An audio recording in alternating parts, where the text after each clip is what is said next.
Ladies and gentlemen, boys and girls, welcome to the Weekly Pint. This is the show that's not a show. It's a live stream, a happy hour. It's where we all get together and we hang out and we have a beer together. Me from my basement, you from wherever it is that you are. But the important thing to know is that the whole point is for us to drink together. So as the show goes on, the non-show goes on, feel free to type there in the chat in front of you and let us know what it is you're drinking. And it will come up on the screen right about here in just a minute. But there is another important thing to know. You can also call in if you would like to. That's another fun way to interact with the show. The number is right there, 567-70-DRINK, and you can call right in. We'll patch you right into the studio, and you can do that. But like I said, you guys know how the chat works. No matter where you are, you can just type away and take part that way. So how's everybody doing? What you drinking? That's the important question of the day. And give me just a second to get the chat up here on the screen for you. There we go. Marco says hello. Julia says hello. She is drinking Brink's Nightcap Holiday Ale. I'm also going something a little bit holiday themed. I'm going to crack into my first of Third Eye's Holiday Munchies. I have not had this since last year, and I freaking loved it last year. There is a very specific type of Christmas cookie that my grandma used to make, and this beer tastes exactly like that cookie. I think they're called like butter cookies is what I've always called them. I don't know that that's accurate though. It's a sugar cookie. I actually Googled it earlier this year for my wife, trying to understand the difference between just a regular sugar cookie and a butter cookie and all of that stuff. And I don't remember what it was. Julia says the label looks like it's covered in tater tots from a distance. Josh and I discovered. Yeah, it does. I guess it could pass for tater tots. It does kind of look like tater tots. It's not. It's Christmas cookies. Holiday Munchies. This is a sugar cookie blonde ale, 5.7%.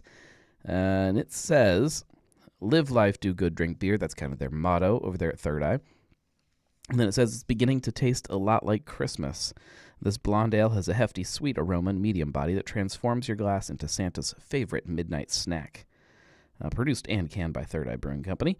And then their address and their website and fun little social media buttons that you can't click on, but it looks like you can. I'm just messing with them. So yeah, I need a little beer shelf right here so you guys can see what it is that I'm drinking. All right, let me dive into this. Oh yes, that smell. Oh, I love it. I love it so much, you guys.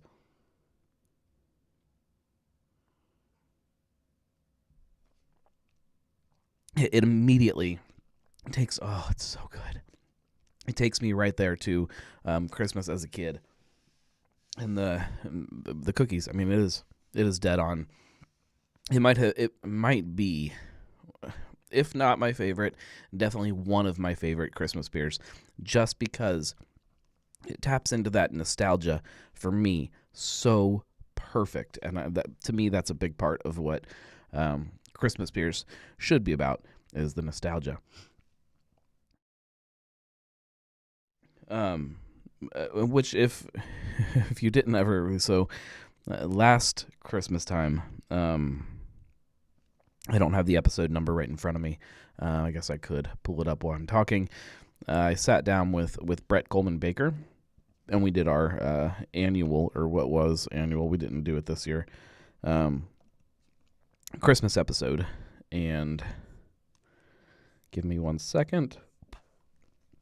I'm bad at searching here now. I used to be really good at this. When we started the Brewcast, I'm already going down a rabbit hole here.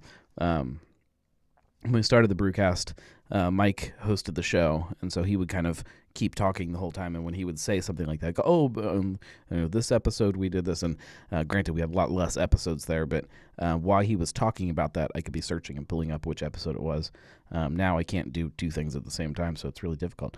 That was Volume 6, Episode 38 was the Christmas episode, and we kind of talked about what makes Christmas beers so amazing and why I think we both love them so much. All right, John is drinking Phantom Forest from Mad Tree, and then Blake is drinking We Rise, We Fall Streetside Double New England IPA with Galaxy. I drank a bunch of Mad Tree beer the other night. We could jump into that while I'm pulling my notes back up.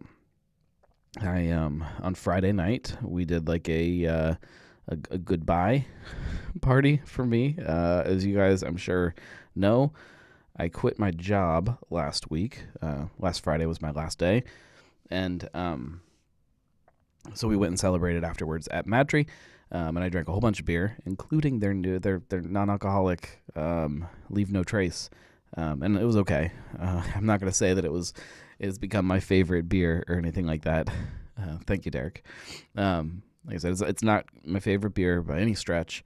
I appreciate that they are experimenting with non-alcoholic beer. I think it's fun, and it's a segment that more people definitely need to explore to try to get ones that actually taste like something people want to drink. So it's a step in the right direction.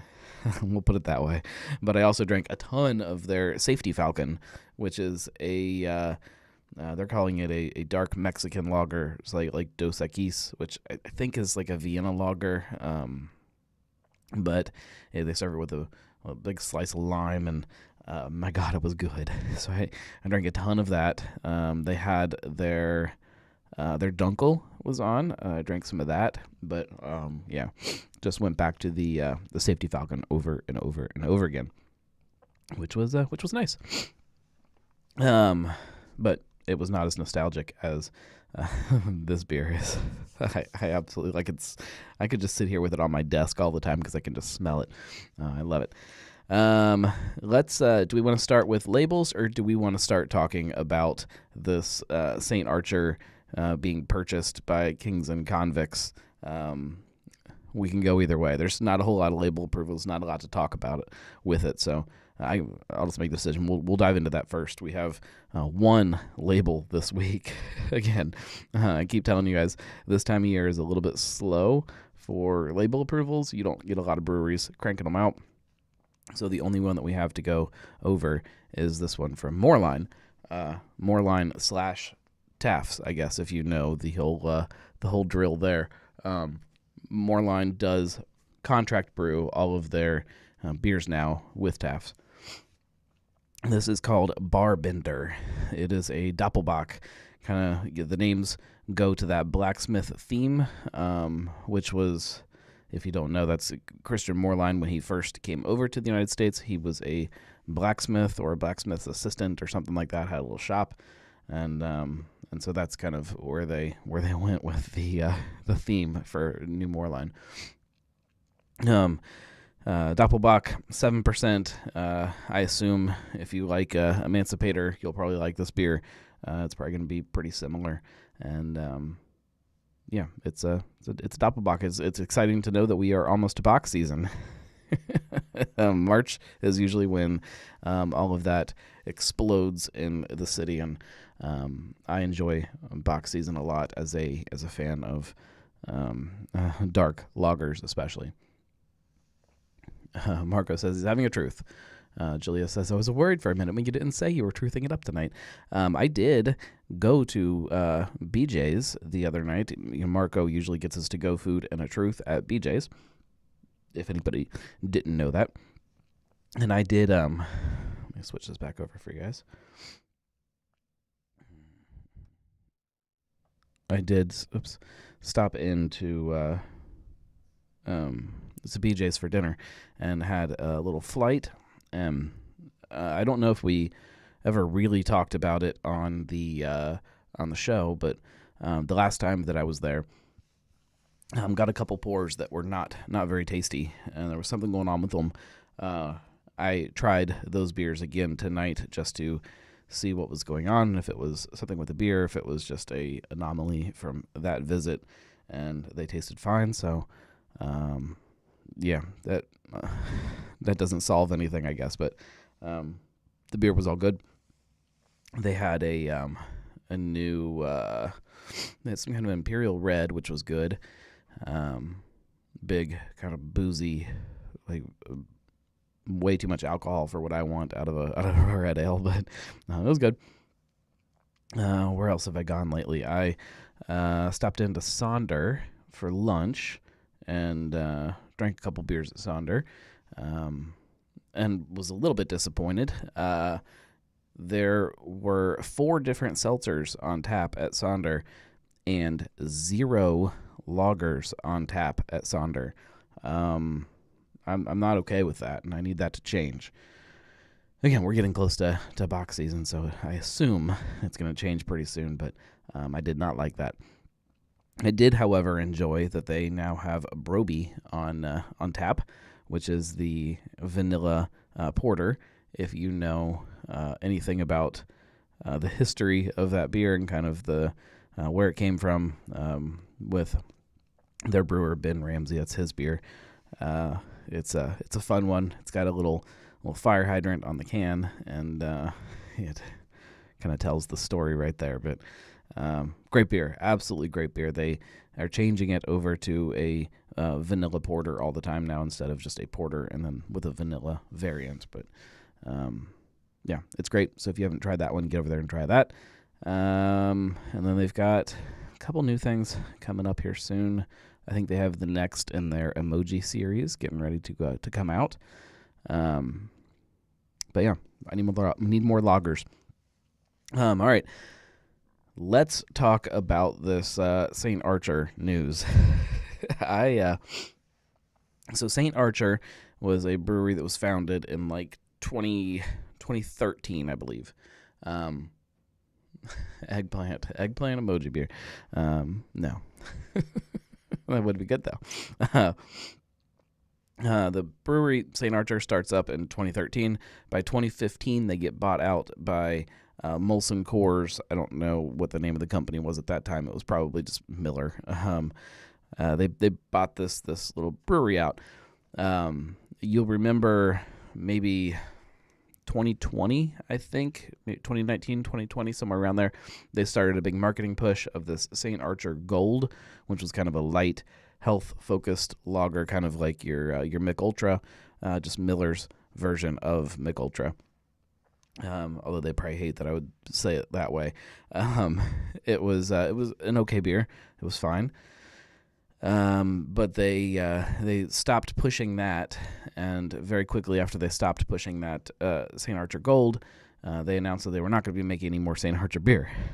Meanwhile, they've got this St. Archer Brewery, which is a 100,000 barrel capacity, big giant brewery that was still obviously open. It was still working. But they have now announced that they are selling that to Kings and Convicts, which is this strange little brewery that bought Ballast Point for a lot less than it sold to Constellation. It was $1 billion at that one, and I don't know what the final sale price to Kings and Convicts was, but it was definitely not $1 billion. So now they own the Ballast Point brand, and they now own a 100,000 barrel capacity brewery, and we'll see what their plan is long term. They did not buy the St. Archer brand, which is interesting. The St. Archer brand, Molson Coors did not want to give that up. They held on to it, which I find also interesting. They, in the press release, had a big thing about how they think it's still a great brand, that they think the beer is fantastic, and they're not ready to let go of it yet, but they don't have any plans to make it. It's strange to me. If you are so in love with the brand and you think it's so great, why in the world would you stop making it? It doesn't doesn't jive with me. It seems like a load of BS. So it'll be interesting to see what this does. I mean, not just for the St. Archer brand, if they're able to kind of eventually bring that back, which I don't know, but this big brewery now that will be cranking out, what I assume is probably going to be Ballast Point or maybe some other brand. I don't know.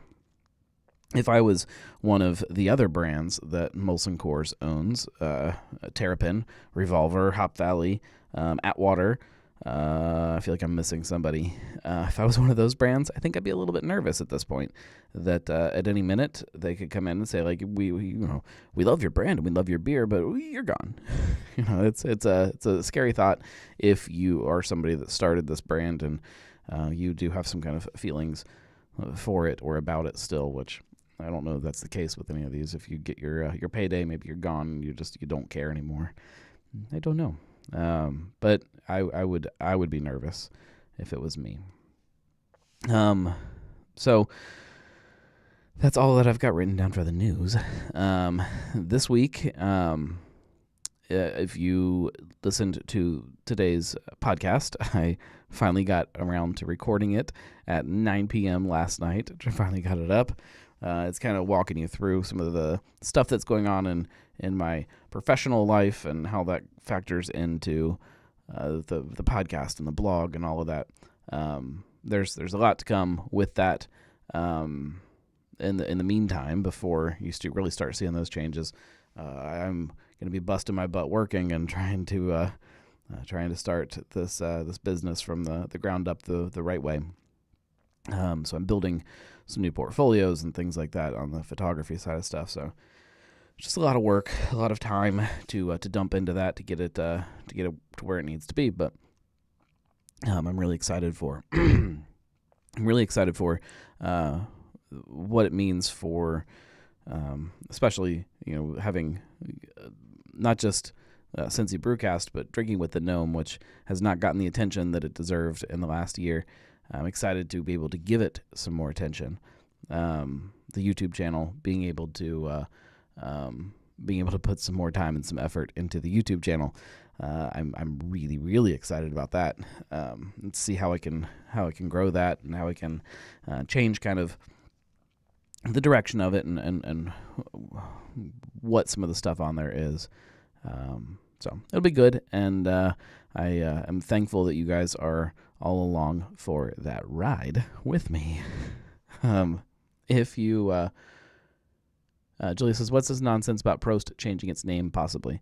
That's an algorithm thing. So I'm figuring out that as far as people searching on YouTube or searching on Google or wherever people are searching, it is much more likely for them to click on it, click on a video if it is not titled Prost. I think that's confusing to some people, the show name. It also, there's a huge chunk of time in the very beginning of the video where you've got the title sequence and stuff that all of that needs to be cut out to kind of to get right to what we're talking about quicker. It makes the videos fit in with the channel a little bit better, I think. So Prost isn't really changing its name. I'm just not going to mention its name anymore. I don't know yet. I don't know exactly how it's gonna. I don't even know. There may be like a little Prost logo in the corner of the screen or something, but it's definitely.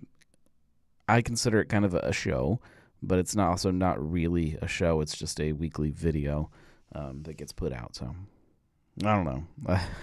I'm still figuring a lot of it out. That's what's been fun about YouTube is the experimentation side of it. Like I know how to get people to read a blog post. I know that's very, easy to do. And even, the podcast, growing a podcast, it's fairly easy to figure out how to do that, But YouTube is a whole different ballgame from any of the other stuff that I create of trying to figure out who's watching the videos, why they're watching it, why they're not watching it, how to get it in front of more people. It's really fun. So it's experimentation. It's like you try something, you watch how people react to it, and then you tweak it, and then you try again, and then you tweak it, and you try again, and I'm enjoying that process a lot. But it does mean having to change things on the fly as they go. Marco says, go ahead and share the secret to growing a podcast.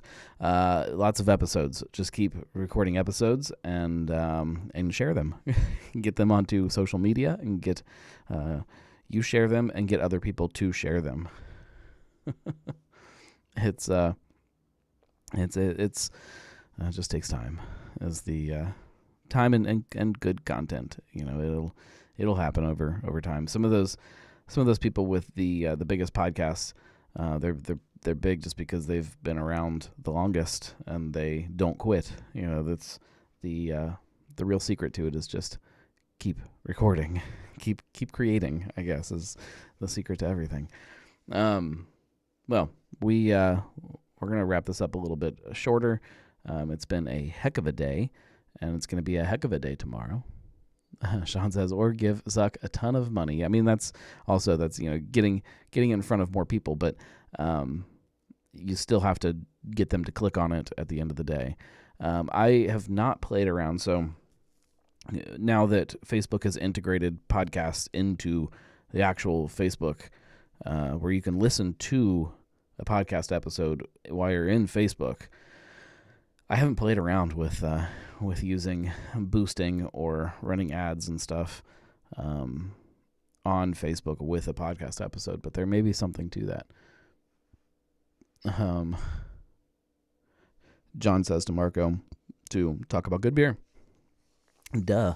Talk about the saddest part about getting traffic to a podcast or a blog post or anything like that. Is it's not necessarily talk about good beer that gets the most clicks. It's actually the negative stuff that people like more than anything else.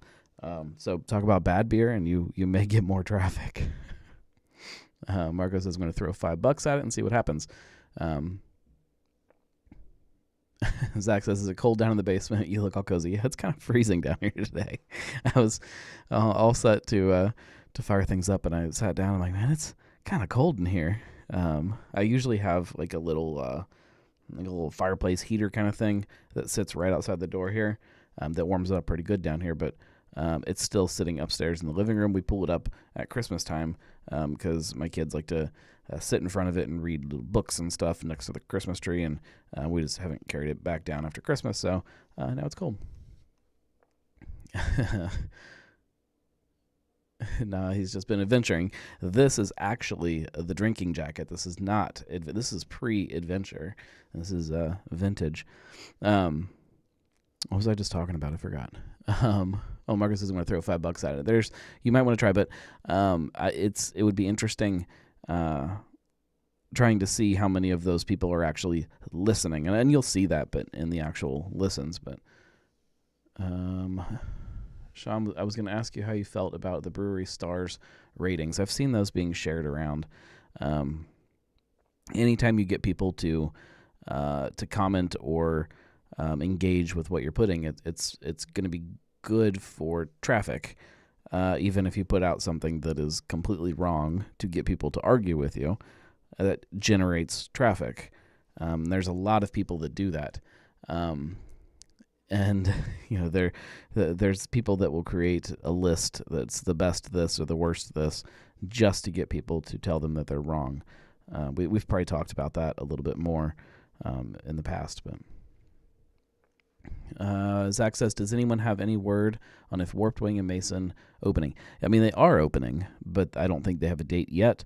I think they're waiting on a liquor license, and once that goes through, then they'll have a finalized date. But it should be soon. I haven't checked. I will check. I'm not going to do it right now. I'll check tomorrow and see if the license goes through. Zach says, or the new Mad Tree location. I'm hoping by February. I think Mad Tree is in the same boat, waiting on some final licensing things, I believe. Julia says, February was the last very loose date that I heard. I think they're definitely shooting for February, but again, you're at the mercy of the government, and we know how that works sometimes. I'm excited about it. If you haven't been to the Springboro location, the food is phenomenal, and especially right off the bat, they will be serving the same menu as they are up in Springboro. Michael says, it was great to meet you at BJ's yesterday, and congrats on your news. I thought the Goliath Red IPA was awesome. Yes, I ran into Michael at BJ's and got to say hi. It's always fun to meet somebody that normally we only get to meet people in this digital kind of realm, so it's nice to see that they are real people. The Red IPA was okay. Definitely wasn't my favorite. There's another IPA, the hop. I want to say it's called Hop Storm, something like that.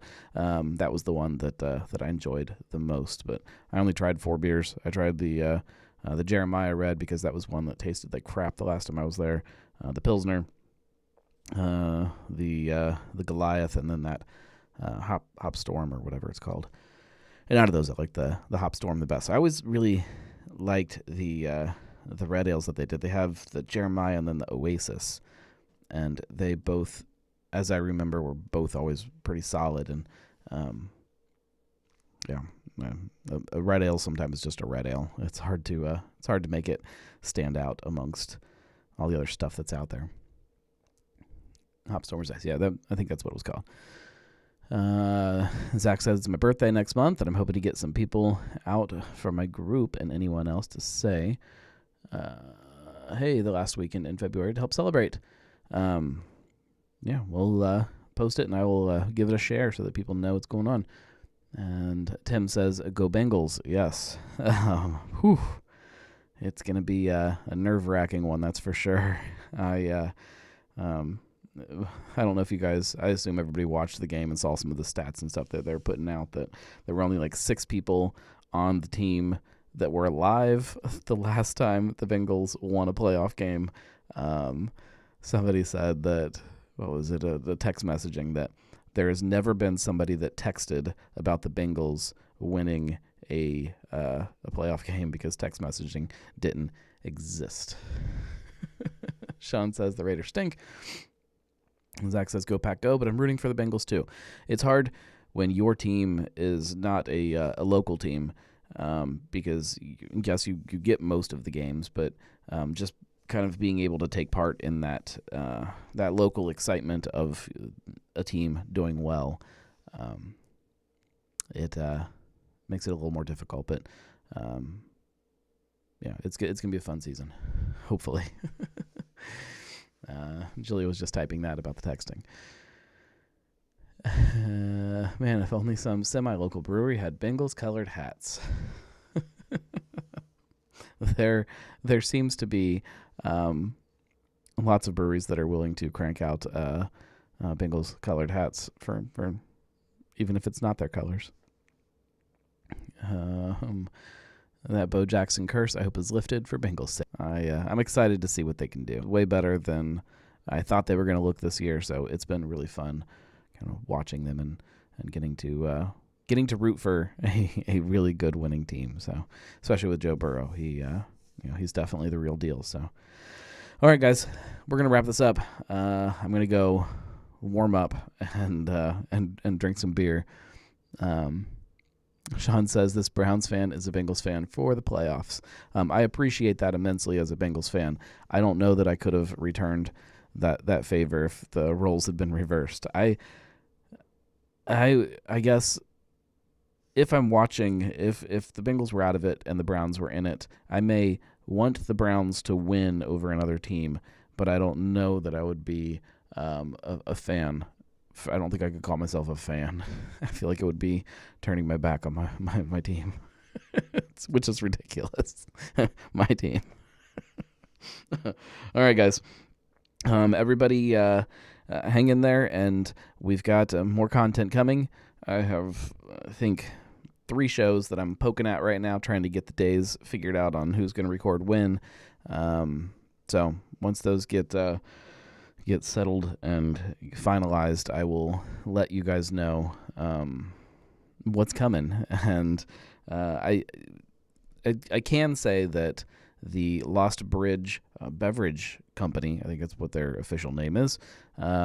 They postponed their grand opening from this week till next week, I believe. But I will definitely be there as soon as I can to try their stuff. And one way or another in the near future, we'll be talking to them or about them. And then there is another brewery that I've been trying to book on the show for years and have never been able to make that happen.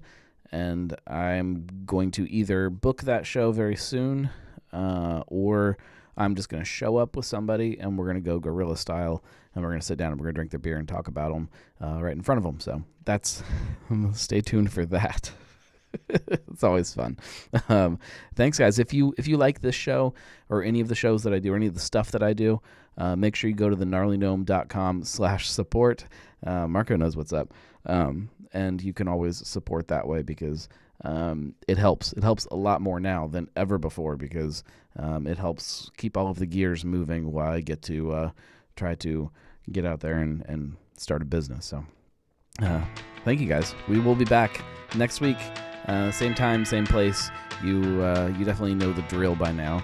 And I appreciate you guys hanging out with me. Cheers.